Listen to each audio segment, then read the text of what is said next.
बिस्मिल्लाहिर्रहमानिर्रहीम। अल्लाह के नाम से शुरू जो बहुत मेहरबान नहायत रहम वाला है। आज की जो लैब है वो हमारी लैब 2 है, ओवर वोल्टेज और अंडर वोल्टेज रिले के ऊपर। आज की लैब आज की अच्छी बात से शुरू करते हैं।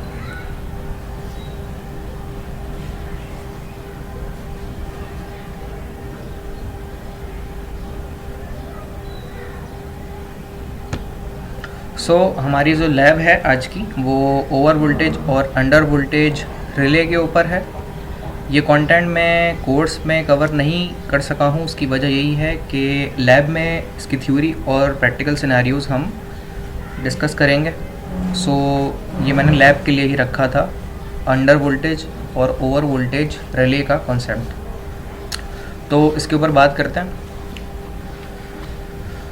आज की लैब का ऑब्जेक्टिव है to study the characteristics of under and over voltage relay, और ये हम सिंगल फेज़ और 3 फेज़ दोनों के लिए इस्तेमाल करते हैं। सिंगल फेज़ के लिए सिंगल फेज़ की रिले अलग आती है और 3 फेज़ के लिए 3 फेज़ की अंडर ओवर वोल्टेज रिले अलग आती है।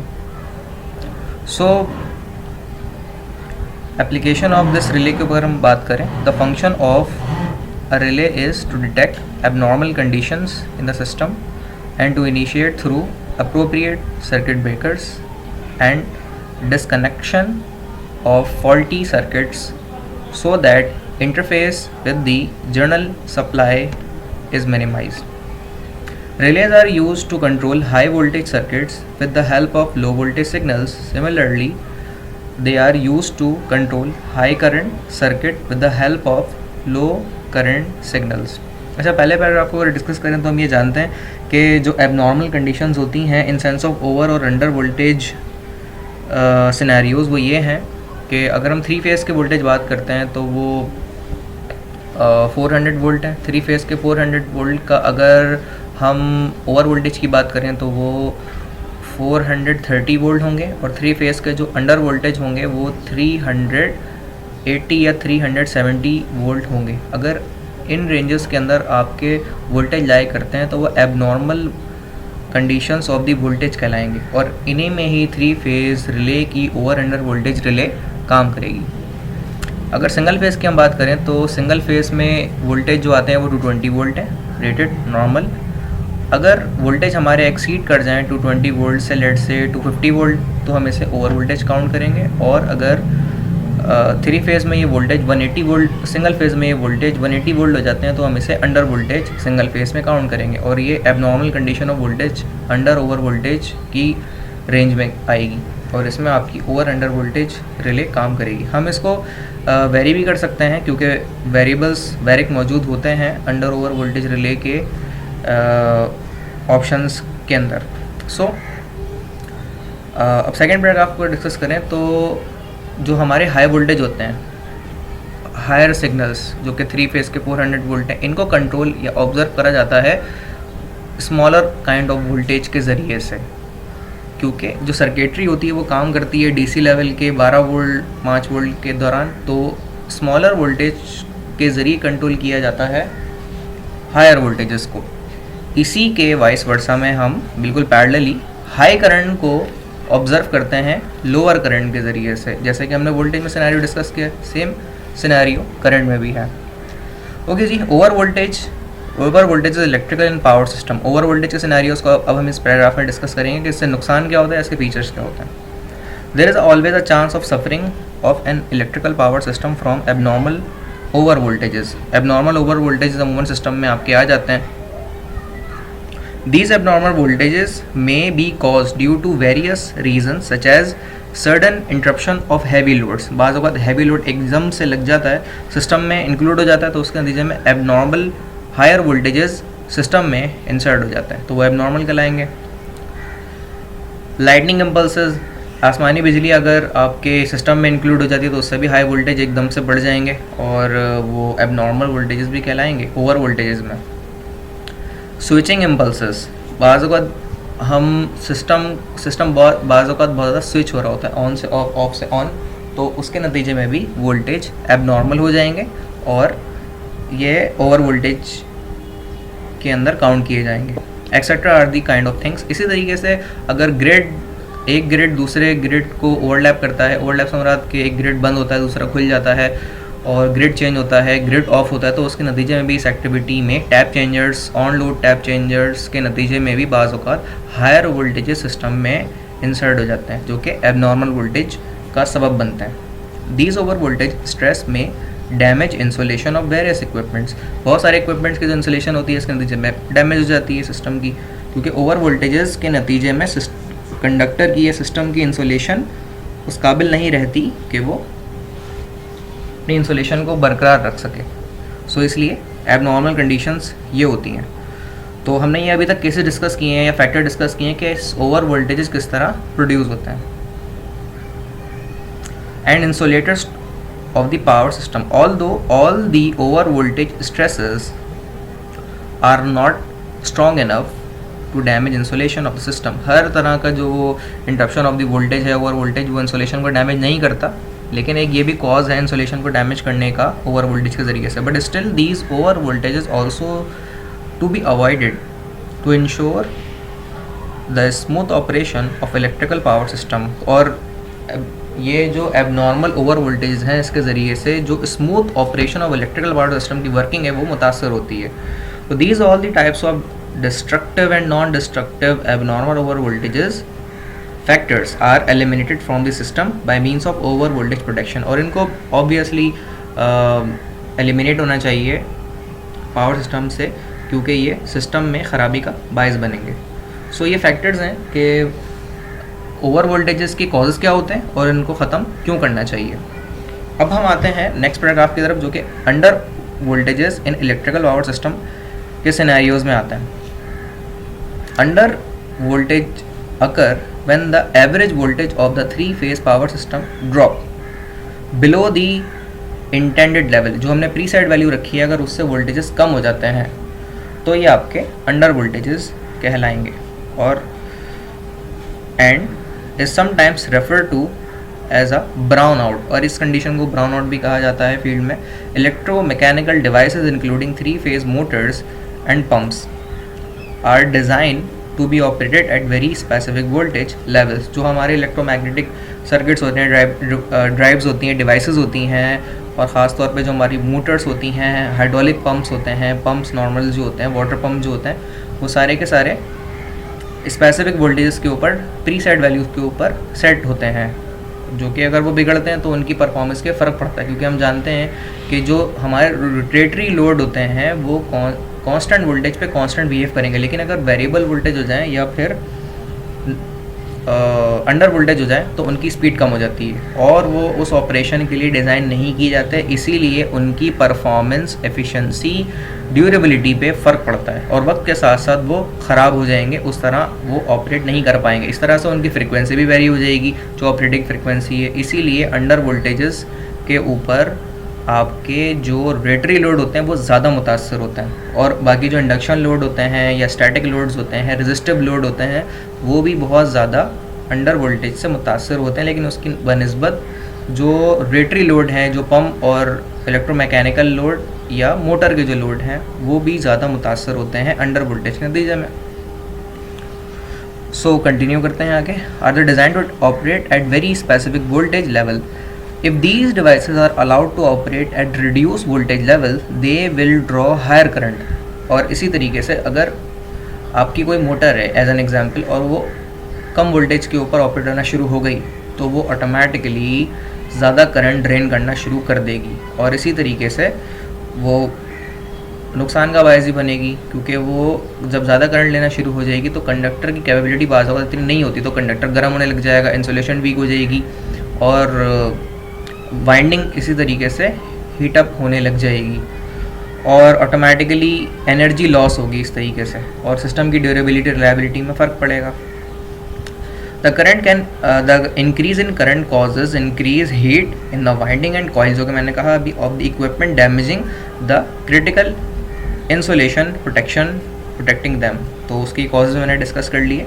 Operating in under over voltage condition can drastically reduce the life of the electromechanical equipment and lead to premature failure। और इसके नतीजे में ये premature failure हो जाएगा क्योंकि ये सिर्फ एक अंडर वोल्टेज के नतीजे में ड्रास्टिकल चेंज आपके डिवाइस के अंदर आएगा। If the AC line voltage falls below the specific value, motor can not maintain the rated torque और power requirements. To prevent damage to the motor, protection has to be provided. तो इस fault के नतीजे में हमें कोई ना कोई प्रोटेक्शन अंडर वोल्टेज की सिस्टम को प्रोवाइड करने की ज़रूरत है, वरना तो सिस्टम आपका डैमेज हो जाएगा और ख़ास तौर पे इसका असर रेटरी लोड पे ज़्यादा होगा, इलेक्ट्रोमैकेनिकल लोड पे ज़्यादा होगा। Under voltage condition are usually be cause by undesired, undersized और overloaded utility and facility transformers during the peak demand periods, and or when the utility is experiencing problems, the demand of power exceeds the capacity of the transformer and as a result the voltage drops. अच्छा, बाज़ होगा जब demand बहुत ज़्यादा हो जाती है load side की, और जैसे हमारे समर वेकेशंस होते हैं या समर के ड्यूरेशन में, तो डिमांड इलेक्ट्रिसिटी की बहुत ज़्यादा हो जाती है, तो उसके नतीजे में वोल्टेज की वेरिएशन बहुत ज़्यादा हो जाती है इस डिमांड और कंजम्पशन को पूरा करने के लिए। तो उस वक्त भी ये प्रॉब्लम आपके मौजूद होंगे। These condition can occur without warning and provided no obvious indication to protect motor and equipment. बाद को जब ये सडन हो जाते हैं तो फिर मोटर के लिए कोई प्रोटेक्शन सडनली कोई रिक्वायरमेंट नहीं होती, अगर आपने पहले से ही प्लान करके नहीं रखा हुआ तो, और आपको अंदाज़ा भी नहीं होता कि इन समर के ड्यूरेशन में वोल्टेज आपके नॉमिनल नहीं आ रहे होते और मोटर को आप ऑपरेट कर रहे होते हैं, रोटरी लोड को आप ऑपरेट कर रहे होते हैं, और automatically system of the rotary devices आपकी डैमेज होना शुरू हो जाती हैं और आपको ये अंदाज़ा हो भी नहीं पाता। इसीलिए इनकी प्रोटेक्शन पहले से करने की ज़रूरत है। Use the 3-phase monitor relay to prevent costly damage from under voltage. तो बहरहाल ये एक कॉस्ट एनालिसिस के पॉइंट ऑफ व्यू से भी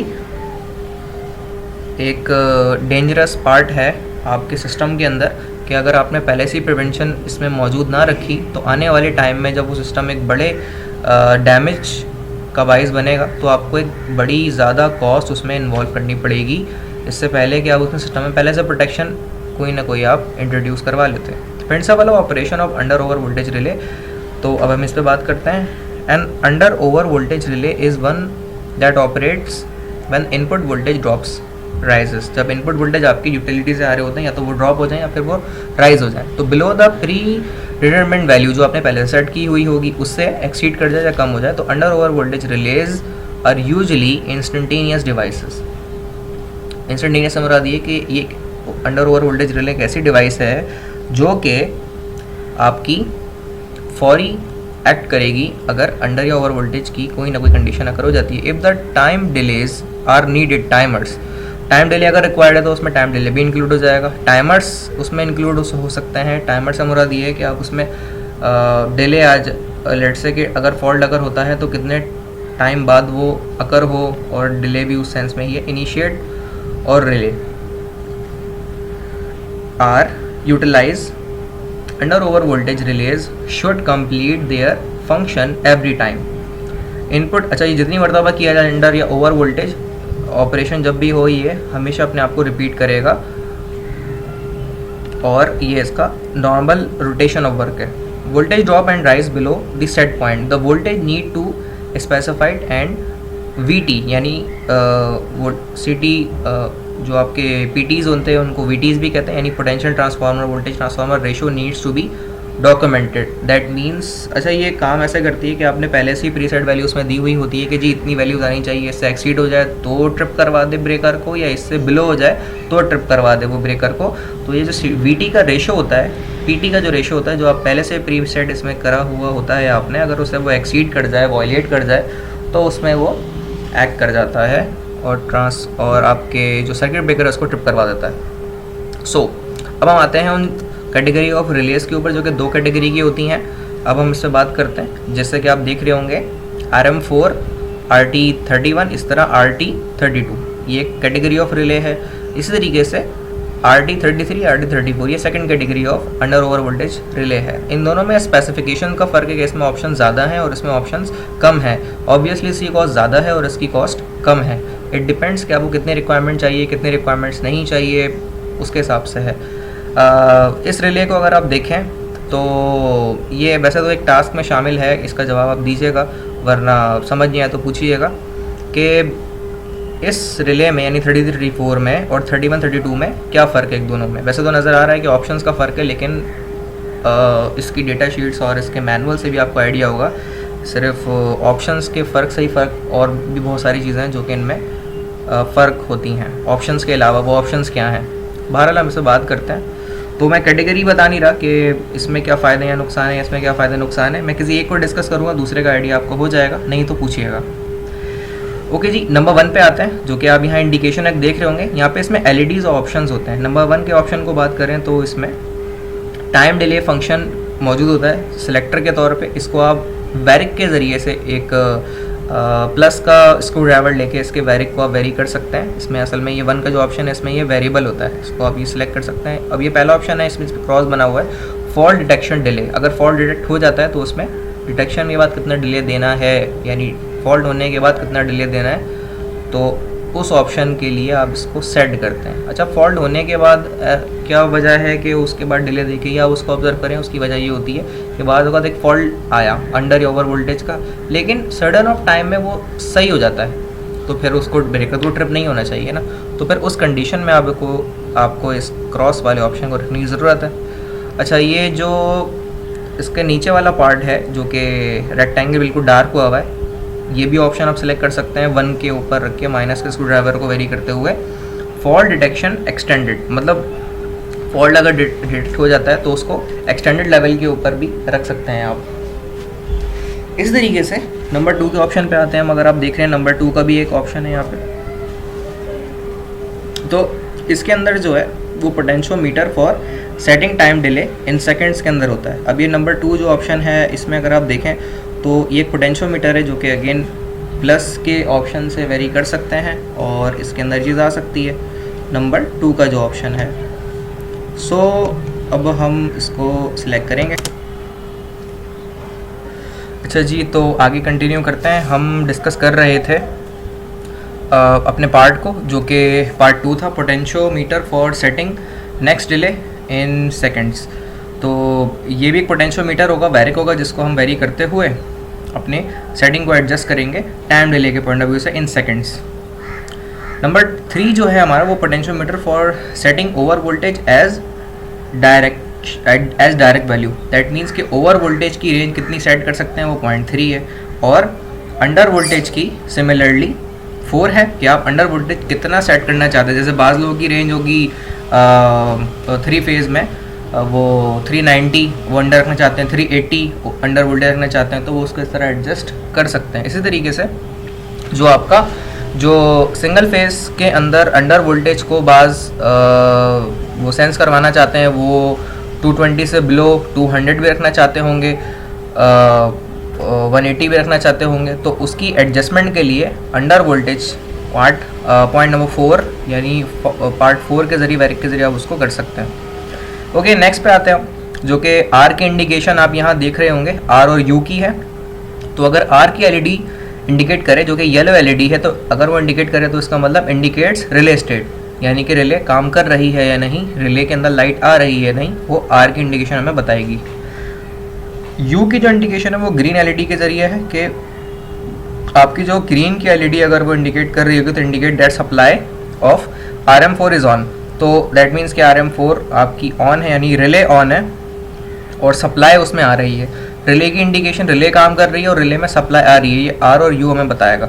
अच्छा जी, एक लेस देन टू यू का जो साइन है वो बता रहा है ये ग्रीन एलईडी है और ये ओवर वोल्टेज फॉल्ट प्रोटेक्ट करेगा। अगर ओवर वोल्टेज आ जाता है, क्योंकि आपने यहाँ पे प्री साइड वैल्यू पर रखा होगा, ओवर वोल्टेज सेंस होने के बाद जो एलईडी इंडिकेट करेगी वो greater than fault of your you, तो वो ओवर वोल्टेज का इंडिकेशन होगा।